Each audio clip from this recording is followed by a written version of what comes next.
여러분도 잘 알다시피 우리 지난 수요일은 우리 한국 축구에 있어서 기적과 같은 날이었습니다.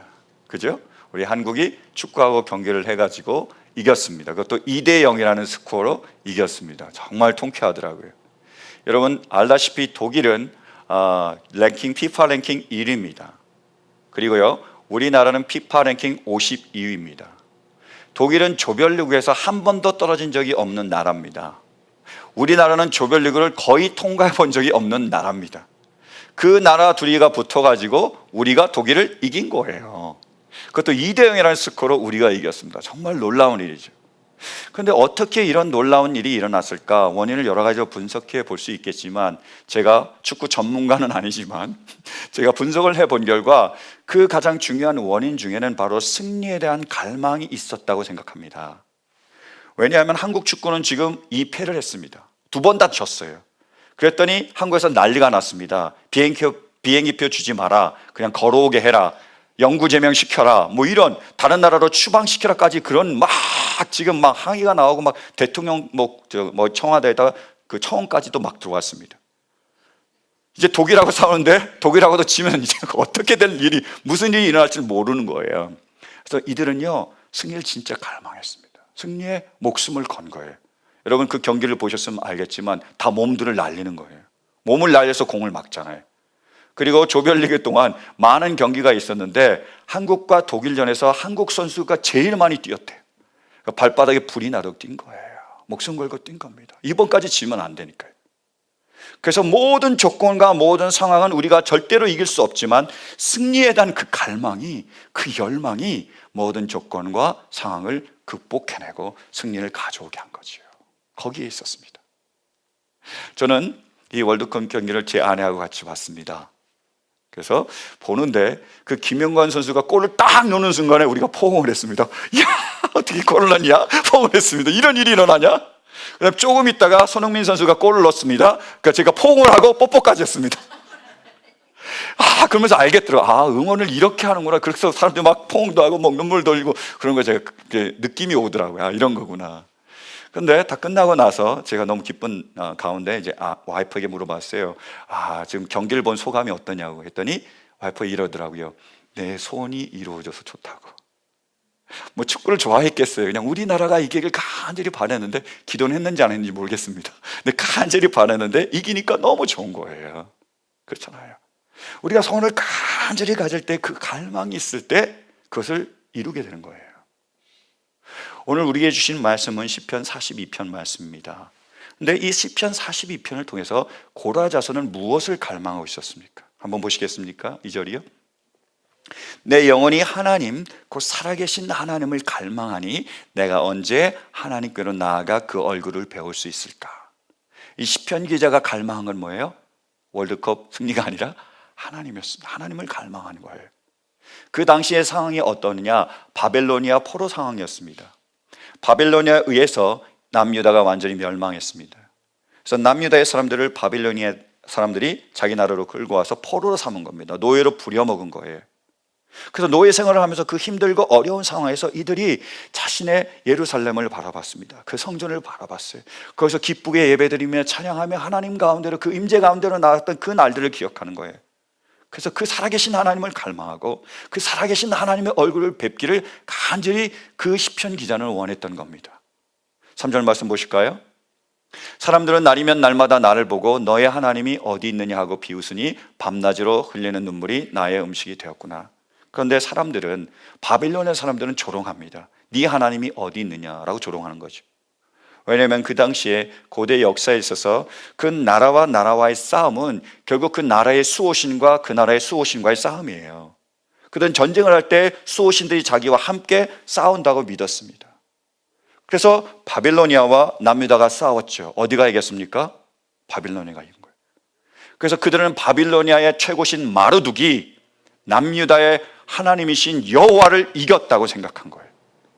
그래서 느부갓네살 왕, 바빌로니아 왕은 그 예루살렘 성전, 하나님의 성전에 있는 모든 성물들을 다 가져갔습니다. 그래서 마르둑에게 바쳤어요. 당신이 우리에게 승리를 줬습니다. 당신이 하나님보다 더 위대한 신입니다 해서 다 바친 거예요.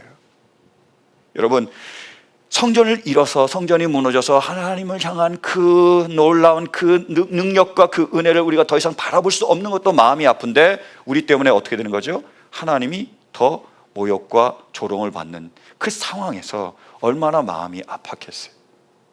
그래서 이렇게 노래하는 거예요. 5절 말씀 보실까요? 내 영혼아, 내가 어찌하여 그렇게 낙심하며 어찌하여 그렇게 괴로워하느냐? 너는 하나님을 기다려라. 이제 내가 나의 구원자 나의 하나님을 또다시 찬양하렸다. 왜 이 노래를 하고 있죠? 낙심하니까요. 괴로우니까요. 하나님을 볼 수 없는 그 상황, 하나님의 이름이 욕됨을 당하는 그 상황, 너무 괴롭고 너무 낙심이 됐어요. 그러나 그 가운데서도 구원자 하나님을 바라봅니다. 그 구원의 하나님께서 우리를 구원하시기를, 하나님의 놀라운 그 구원을 나타내시고 하나님만이 참 하나님이시고 참 하나님만이 살아계시며 하나님만이 전능자심을 나타내며 드러내며 증거하기를 원했습니다. 간절히 바란 거예요.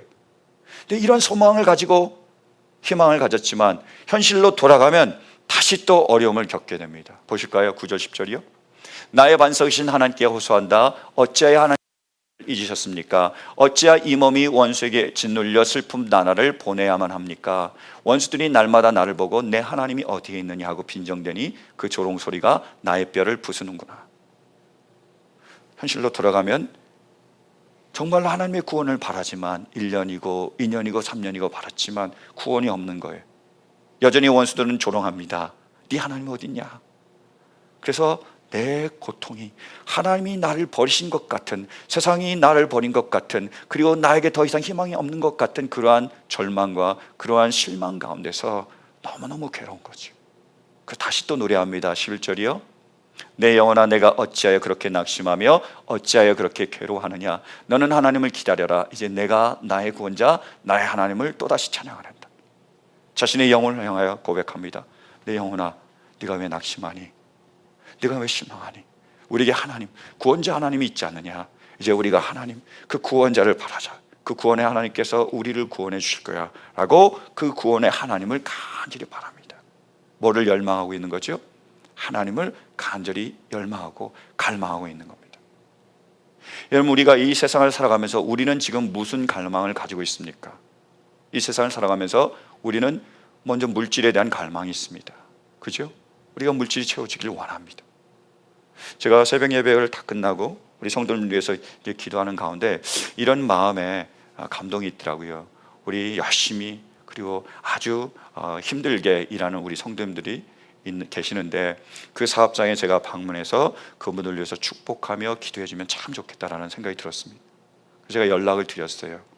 그랬더니 한 집사님, 제가 이렇게 말씀드렸죠. 제가 그 사무실에 가서, 사업장에 가서 기도하고 축복해 주기를 원합니다. 잠시 들려도 될까요? 라고 카톡을 보냈더니 얼마 뒤에 이런 답변을 보내셨어요. 사무실이 없어서 히읗. 무슨 말인지 아시겠죠? 그분이 원래 미국에서 사업을 하셨습니다. 열심히 잘 하셨어요. 근데 경기가 너무 안 좋잖아요. 그러니까 여기서 접으신 거예요. 그래서 멕시코로 사무실을 옮기셨습니다. 거기서 사업을 하시는 거예요. 그래서 월요일부터 목요일까지 멕시코에 가 계시고 어떨 때 바쁠 때는 금요일까지 이렇게 일을 하시다가 돌아오시는 거예요. 이제 주말만 되면. 오늘도 예배에 참석하셨더라고요. 그렇게 하시는 거예요. 얼마나 힘듭니까? 얼마나 어려워요. 그렇죠? 우리가 정말로 이 세상에서 또 요즘 같은 시대에 우리가 열심히 일하고 물질적으로 우리가 그것을 충분히 채울 수 있는 것은 참 어려운 일입니다. 여러분, 정말 하나님의 은혜 가운데 이런 모든 물질적인 갈급함을 채우시는 은혜가 있기를 간절히 축원합니다. 또 우리가 살면서 건강에 대한 갈망이 있습니다. 제가 2주 전에 제 와이프와 같이 어떤 성도님과 그 성도님의 어머님과 같이 이제 점심 식사를 했습니다. 우리 교회 성도님은 아니고요. 제가 전에 같이 제자 훈련을 했던 그런 성도님이세요. 제가 만나서 이제 그 성도님과 얘기를 나누는데 그 성도님이 얼마 전에 자기의 친구가 암에 걸렸대요. 치료를 키모테라피를 받아야 되는데 그 도와줄 사람이 없어서 자기가 아침 일찍 그 친구를 차에 태우고 실마에 있는 USC 병원에 갔대요. 그래서 그곳에서 다 키모테라피를 받으면 뭐 오후 5시쯤 되면 늦게까지 기다려야 또 다시 그 친구를 태우고 다시 집으로 돌아온다는 거죠. 그래서 그렇게 여러 번 했다고 얘기를 하시더라고요. 그러면서 거기에 가서 암에 걸린 분들을 본 거예요. 그러면서 이런 생각을 했습니다. 참 힘들겠구나, 참 어렵겠구나, 참 고통스럽겠구나 그런 생각을 하셨대요. 근데 나중에 몸에 이상이 있어서 병원에 갔더니 본인도 암이신 거예요. 근데 사기입니다. 말기입니다. 그래서 그 암에 걸린 부위를 다 드러냈는데도 전이가 된 거예요. 대장과 위와 이런 부분에요. 그래서 부분 절제를 하고 지금은 키모테라피를 받고 계시는 거예요. 제가 그 사실을 알고 와이프와 같이 식사를 한 거죠. 그래서 그 사실을 알고 한국에서 어머님도 오신 거예요. 그래서 네 명이 같이 식사를 했습니다. 근데 식사를 할 때 계속 모자를 쓰고 계시더라고요. 머리카락이 많이 빠진대요. 많이 빠지셨더라고요. 그리고 검은 머리카락이 몇 개 보이더라고요. 얼마나 힘들겠습니까? 우리에겐 이러한 건강에 대한 갈망이 있습니다. 여러분, 하나님의 은혜 가운데 치유되고 회복되는 은혜가 있기를 간절히 축원합니다. 그리고 우리 안에 자녀에 대한 갈망이 있습니다. 우리에게 자녀를 주셨는데 우리가 이 자녀를 사랑해야 되는데 이게 만만치가 않습니다. 그렇죠? 만만치가 않아요. 제가 아는 목사님이 계십니다. 이 목사님도 아들이 둘이나 있어요. 근데 목사님이 하나님의 은혜 가운데로 여기에서 사역을 이제 정리하시고 타주로 가시게 되셨어요. 타주에 이제 좋은 자리가, 목회지가 생겼어서요. 그래서 이제 가려고 하는데 그 아들이 가기를 원하지 않는 겁니다. 여기서 친구를 다 사귀었는데 너무 지금 좋은 시간을 보내고 있는데 왜 가냐는 거예요. 왜 거기까지 가야 되느냐. 또 그 지역이 위험하다는 또 뉴스까지 막 나오고 그러니까 안 가겠다고 막 떼를 쓴 겁니다. 근데 어떡합니까? 같이 가야 되냐는 가족이. 그래서 가자 해서 결국 다 정리하고 가게 됐습니다. 그랬더니 이 아들이 반항을 해가지고 졸업식인데 엄마에게 그 티켓을 안 준 거예요. 초청권을요. 여러분 아시는지 모르겠지만 그 졸업식에 너무 사람들이 많이 오기 때문에 2장씩 부모에게 초청장을 줍니다. 이게 없으면 못 들어가요. 근데 반항을 해가지고 그 초청장을 친구에게 줘버렸대요. 그러니까 제가 그 졸업식에 가보니까 안 오셨더라고요. 그래서 제가 열심히 찾았거든요. 왜 안 올까? 근데 안 계셨어요. 그렇잖아요. 그러니까 우리가 사랑을 해야 되는데 쉽지 않습니다. 정말 사랑하는데 정말 우리가 자녀들이 믿음 안에서 잘 자라도록 또 좋은 학교도 들어가고 좋은 직장도 얻고 또 좋은 가정을 이루도록 우리에게는 그런 갈망이 있습니다. 정말 우리 교회 모든 성도님들에게 하나님의 축복이 있길 간절히 바랍니다. 우리 모든 자녀가 진음 안에서 정말로 잘 되게, 그래서 이 시대를 이끌어가는 그런 리더들이 될 수 있도록 하나님의 놀라운 축복이 임하기를 간절히 축원합니다. 이런 갈망을 우리가 가지고 있는 거예요. 그런데 하나님은 전능하십니다. 그분은 풍성하신 분이에요. 우리를 사랑하십니다. 근데 그 풍성하신 분께서 우리를 사랑하신다면서 왜 우리에게 부족함을 허락하실까요? 아니 밀어주시면 되잖아요. 뭐 하늘 열어서 뭐 물질을 주시면 뭐 안 되겠습니까? 그리고 한 번 만지면 다 치료되는데, 죽은 자도 살아나는데요. 그리고 자녀를 맡기면 다 될 텐데요. 왜 하나님께서는 우리에게 이런 갈급함을 허락하실까요? 왜 우리에게 갈증이 있죠? 모자람이 있습니까? 이유는요, 때로는 그 갈급함 때문에 우리가 주님께 나오시길 됩니다. 그래서 주님께 나와서 구함으로 주님께서 응답하시고, 그리고 주님이 하셨음을 통하여 주님께 우리가 더욱더 가까이 나아갈 수 있기 때문이에요. 카일 아일드먼 목사님이 계시는데 그분이 페이스북에 이런 글을 올렸었습니다. 이렇게 글을 올리고 사람들이 어떻게 생각하는지 그 반응을 살펴보았습니다. 이렇게 썼어요. 나는 뭐뭐뭐뭐뭐 한때 예수님을 진짜로 만났다. 예수님을 진짜로 만났는데 언제 예수님을 진짜로 인격적으로 실제적으로 만났습니까? 라는 질문을 올려서 답변을 구한 겁니다. 여러분은 어떠세요? 여러분 예수님 인격적으로 진짜로 만나셨습니까? 그럼 언제 예수님을 인격적으로 만나게 되셨어요? 언제 예수님을 가장 가깝게 여러분들이 접하게 되었습니까? 올렸더니 이런 답변들이 왔습니다. 대부분의 답변이요. 말기암으로 몇 개월밖에 살지 못한다는 통보를 받았을 때, 우울증이 참기 힘들 만큼 깊어졌을 때, 30년 동안 청춘 바쳐 일했던 직장에서 아무 대책 없이 쫓겨났을 때, 초음파 검사로 태아의 심장 박동이 멈춘 것을 확인했을 때, 아버지의 총을 쥐고 방아쇠를 당기기 전에 마지막으로 기도를 드렸을 때, 어떨 때죠? 갈급함, 모자랄 때입니다. 나에게 정말로 이것을 원하는데 내가 그것을 이룰 수 없을 때 우리는 주님을 찾을 수 있습니다. 주님께 간절히 구할 수 있습니다. 근데 주님이 응답해 주시고 정말로 주님과 깊은 관계로 들어가게 되는 거예요. 여러분, 우리 안에 지금 그러한 갈급함이 있습니까? 물질적인, 건강에, 자녀의, 신분에, 아니면 어떤 거라도 우리 안에 그런 갈급함을 하나님께서 허락하셨습니까? 그렇다면 이것을 가지고 주님께 가까이 나아갈 수 있길 간절히 바랍니다. 기도에 힘썼다라는 말씀처럼 그냥 기도하지 말고 정말로 땀방울이 핏방울이 되도록 기도에 힘쓰며 주님께 의지할 수 있길 간절히 바랍니다. 그때 주님께서 약속대로 응답해 주실 줄로 믿습니다. 그 응답이 하나님께 영광이 되며 사람들에게 증거가 될 줄로 믿습니다. 그런 은혜가 있기를 간절히 축원합니다. 네, 여러분, 우리가 기억할 것이 있는데요, 우리에게는 육체뿐만이 아니라 영혼이 있다는 진리입니다. 육체의 갈급함이 있어서 우리가 육체를 채울 수 있지만 영혼도 있기 때문에 영혼도 채워야 됩니다. 우리가 배고프면 밥을 먹고 배고픔을 채웁니다. 우리가 목이 마르면 물을 마셔서 우리의 목마름을 채우지요. 육체를 우리가 이렇게 채웁니다. 돈이 없으면 열심히 또 일해서 채우지요. 근데 우리의 영혼도 마찬가지로 배고픔과 목마름과 갈급함이 있습니다. 이것을 우리가 느껴야 그것을 채울 수 있습니다. 아모스 선지자는 이렇게 얘기하고 있습니다. 한번 보실까요? 8장 11절이요. 함께 봉독합니다. 시작. 그날이 온다. 나 주 하나님이 하는 말이다. 내가 이 땅에 기근을 보내겠다. 사람들이 배고파 하겠지만 그것은 밥이 없어서 겪는 배고픔이 아니다. 사람들이 목말라 하겠지만 그것은 물이 없어서 겪는 목마름이 아니다. 주의 말씀을 듣지 못하여서 사람들이 굶주리고 목말라 할 것이다. 아멘. 그날이 오면 우리 가운데 영적 기근과 영적 목마름이 있을 거라는 거예요. 그래서 육체적으로 배가 고파서가 아니라, 육체적으로 목이 말라서가 아니라 영혼이 배고프기 때문에, 영혼이 목마르기 때문에 영혼에 대한 갈급함이 있을 거라고 얘기하고 있습니다. 우리는 어떻습니까?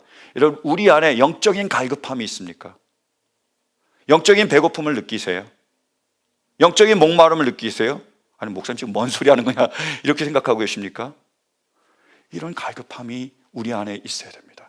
정말로 하나님을 사랑한 그 마음, 하나님의 나라와 의를 향한 이 마음, 하나님이 주신 그 천국을 향한 마음, 그리고 이 땅에 죽어가는 영혼들을 향한 그 열정이, 그 갈망이 우리 안에 필요해요.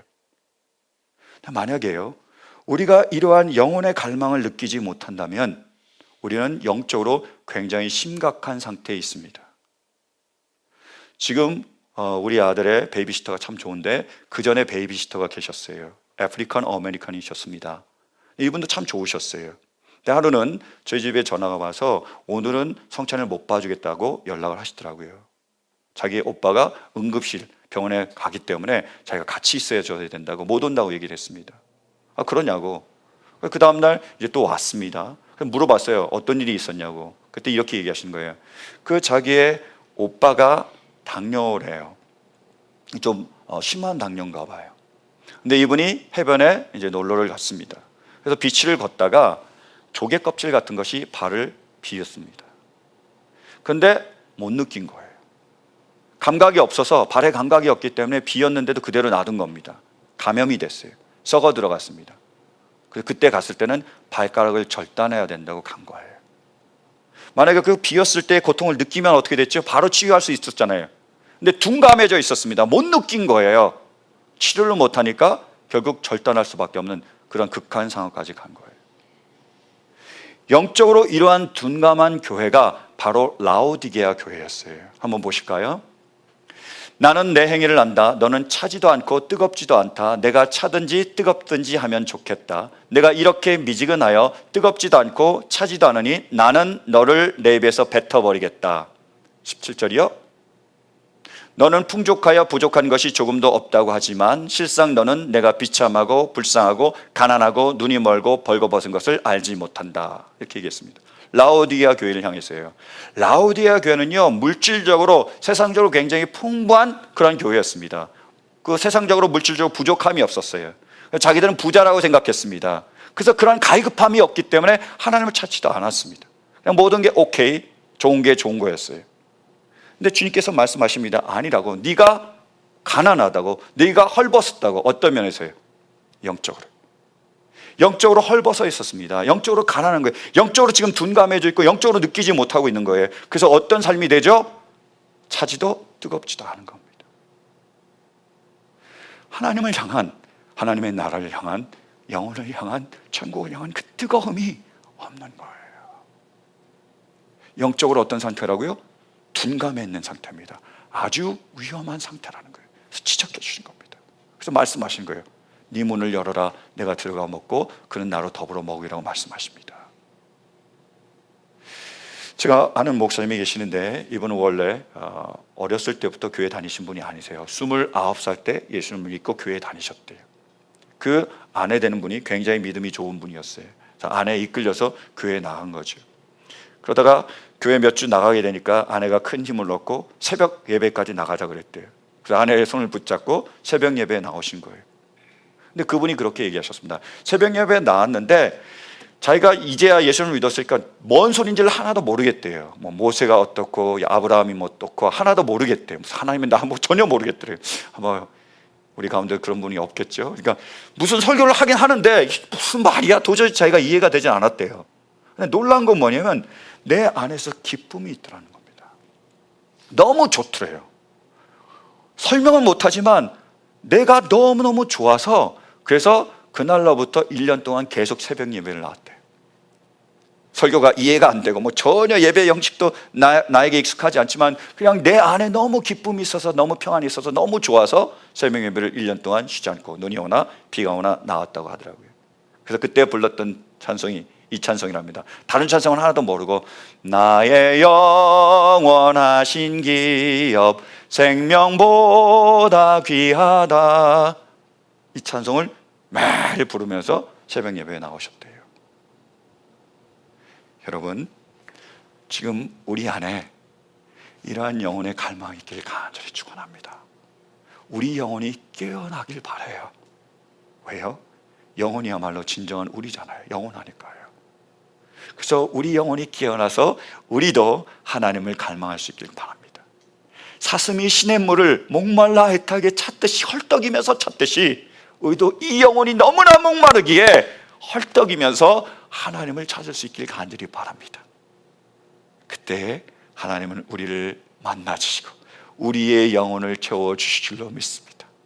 우리 영혼이 채워질 때 우리도 진정한 기쁨과 그리고 평안을 누리게 될 줄로 믿습니다. 모든 근심과 걱정이 사라지게 될 줄로 믿습니다. 그리고 말씀하신 것처럼 내 영혼이 잘됨같이 내가 뭐요? 범사에 잘되고 강건하게 될 줄로 믿습니다. 이 영혼이 깨어남으로, 이 영혼이 사슴처럼 목마름으로, 이 영혼이 채워지는 하나님의 은혜가 있기를 간절히 축원합니다. 그래서 제가 강단에서 올라서 여러분의 영혼을 깨우고 제 영혼을 깨우기를 원하는데요, 아무리 생각해도 저는 못하겠더라고요. 그래서 성령님의 도우심을 간절히 구했습니다. 성령님, 이 시간 기름 부어 주셔서 우리의 영혼이 깨어나는 성령의 역사를 일으켜 주십시오라고 기도를 드렸어요. 그리고 그렇게 기도를 부탁드렸습니다. 뿐만 아니라 우리의 선배 목사님 조나단 에드워드 목사님의 도움을 구했습니다. 조나단 에드워드 목사님은 18세기에 미국의 영적 각성을 일으키신 분입니다. 그분의 설교를 통하여 성령님의 기름 부으심을 통하여 수많은 영혼들이 깨어나고 각성하고 하나님께로 돌아오는 역사가 일어났습니다. 제가 생각한 게 그거예요. 그러면 똑같은 말씀이 이 시간 선포가 되고 성령의 역사, 똑같은 어제나 오늘이나 변함없는 성령의 역사가 우리 가운데 임하면 우리의 영혼이 깨어날 줄로 믿습니다. 그래서 제가 지금 조나단 에드워즈입니다. 여러분은 1741년 7월 9일 앤필드에 와 계신 거예요. 그때 말씀을 통해서 성령을 통해서 영혼들이 깨어났습니다. 똑같은 말씀을 통해서 똑같은 성령의 역사를 통해서 우리의 영혼이 깨어날 수 있는 주님의 능력이, 성령의 능력이, 기름 부으심이 있기를 간절히 축원합니다. 제가 그대로 좀 뽑아서 전하도록 하겠습니다. 하나님의 진노 아래 놓여 있는 죄인들, 우리는 성경에서 하나님의 분노하심에 대해 자주 직면합니다. 이사야 59장 18절은 그들의 행위대로 갚으시되 그 대적에게 분노하시며 그 원수에게 보응하시며 보복하실 것이다 라고 말하고 있습니다. 또 이사야 66장 15절은 보라, 주님께서 불의 옹이 되어 강림하시리니 그 수레들은 회오리 바람 같으리로다. 그분께서 혁혁한 위세로 노를 베푸시며 맹렬한 화염으로 견책하실 것이라고 말씀하고 있습니다. 이와 같은 이야기는 다른 곳에도 많이 기록되어 있습니다. 우리는 전능하신 분의 맹렬한 진노의 포도즙 틀을 밟겠고 라는 표현도 읽게 됩니다. 대단히 무시무시한 말씀들이 아닙니까? 아직도 거듭나지 못한 사람들은 다음과 같은 사실을 명심하십시오. 즉 심판날에 하나님께서 진노를 맹렬히 쏟으시겠다는 것은 어떠한 동정심도 없이 징벌하시겠다는 뜻입니다. 하나님께서 당신이 말할 수 없는 고통을 당하는 것을 보실 때, 그리고 당신의 불쌍한 영혼이 어떻게 짓이겨지며 어떻게 영원한 암흑 속으로 빠져 들어가는 것을 보실 때, 그분은 당신에게 어떠한 연민도 느끼지 않으실 것입니다. 그분께서는 진노의 징벌을 경감하시지 않을 것입니다. 하나님께서는 그 무서운 진노의 폭풍을 가라앉히시지도 않을 것이며 어떠한 자비도 베풀지 않으실 것입니다. 그분은 당신의 행복을 염두에 두지 않으실 것이며 엄격한 공의가 요구되는 것 이상으로 당신이 고통을 받지 않도록 지켜주시지도 않을 것입니다. 당신이 당하는 고통은 너무나 극심해서 아무것도 남아있지 못할 것입니다. 그러므로 나도 분노를 갚아 아껴보지 아니하고 긍휼을 베풀지도 아니하리라. 에스겔 8장 18절. 이 진노는 영원한 것입니다. 전능하신 하나님의 진노의 맹렬함을 잠깐 동안 겪는 것도 무시할 것입니다. 그러나 당신은 영원토록 그 고통을 당해야만 합니다. 그 격렬한 고통은 끝이 없을 것입니다. 당신이 앞을 내다볼 때 당신의 앞에는 영원하고 끝없이 긴 시간이 놓여져 있음을 보게 될 것이고, 그것은 당신의 생각을 정지시키고 당신의 영혼을 놀라 떨게 만들 것입니다.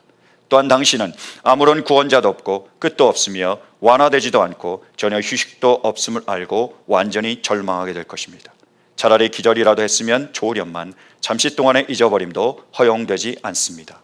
당신은 절대적이고 무자비한 보험과 실행하면서 고통을 수억만 년도 더 보내야만 한다는 사실을 분명히 알게 될 것입니다.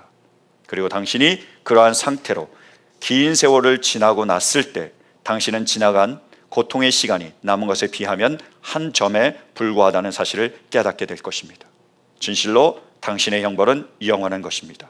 그러한 상황에 처한 영혼의 상태를 무슨 말로 표현할 수 있겠습니까? 우리가 말로 표현할 수 있는 것은 대단히 약하고 희미한 묘사에 지나지 않습니다. 그 상황은 표현할 수도 없고 생각할 수도 없을 만큼 처절할 것입니다. 누가 하나님의 노의 능력을 아십니까?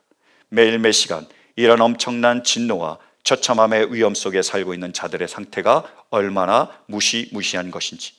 그러나 이 무서운 경우는 거듭나지 못한 영혼들에게 해당되는 것입니다. 도덕적이고 올바르며 온전하고 경건한 영혼들은 다른 상태에 처하게 됩니다. 당신이 젊든지 늙었든지 이 점을 명심해야 합니다.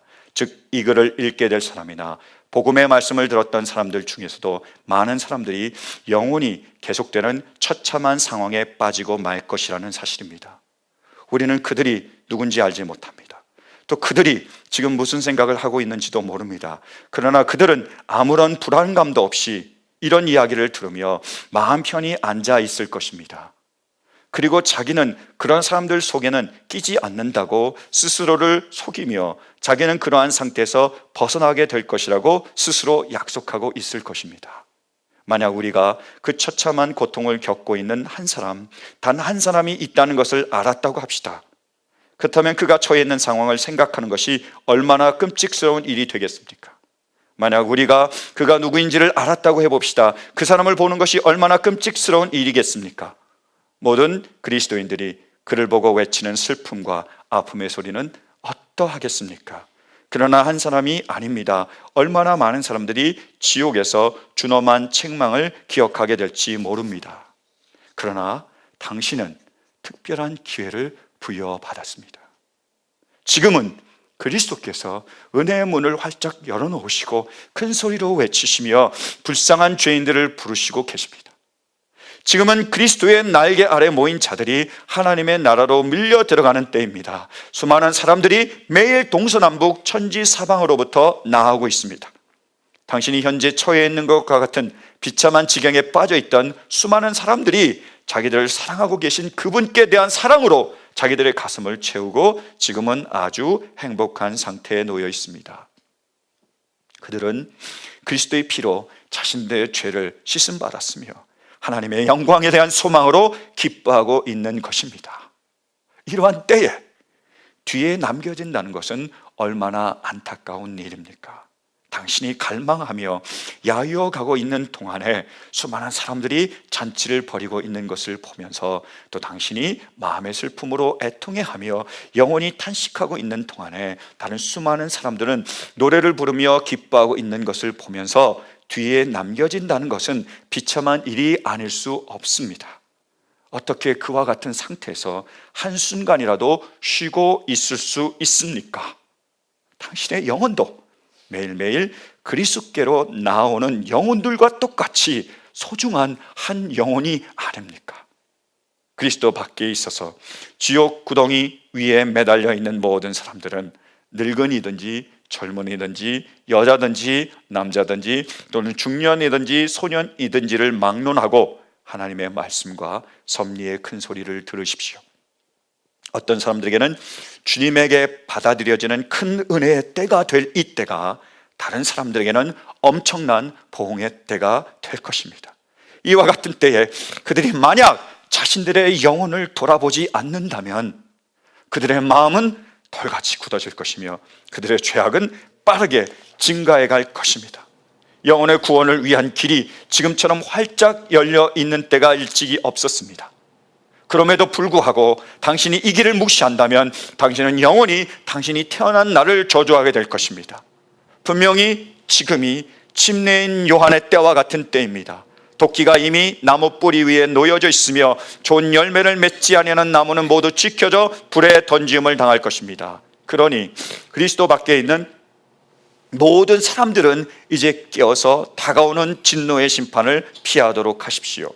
전능하신 하나님의 진노가 지금 분명히 거듭나지 아니한 모든 죄인들 위해 떨어질 준비를 갖추고 매달려 있습니다. 이제는 소돔으로부터 빠져나오십시오. 사랑하는 성도 여러분, 성령님의 기름 부으심과 임재를 간절히 구합니다. 성령님께서 지금 우리의 돌같이 굳어진 이 마음을 부드럽게 갈아엎어 주실 수 있기를 간절히 축원합니다. 이 시간 주님의 이름으로 성령의 능력으로 우리 영혼이 깨어날 수 있기를 간절히 축원합니다. 영혼이 깨어나 우리 영혼이 갈망을 느낄 수 있기를 간절히 바랍니다. 하나님을 간절히 찾고 찾을 수 있기를 간절히 축원합니다. 하나님께 나와 하나님이 우리의 영혼을 채우시는 그 풍성함, 그 채우심을 우리 모두가 누릴 수 있게 되길 간절히 축원합니다. 그래서 우리의 영혼이 잘됨같이 우리가 범사에 잘되고 강건하는 큰 축복이, 은혜가 우리 가운데 있기를 간절히 축원합니다.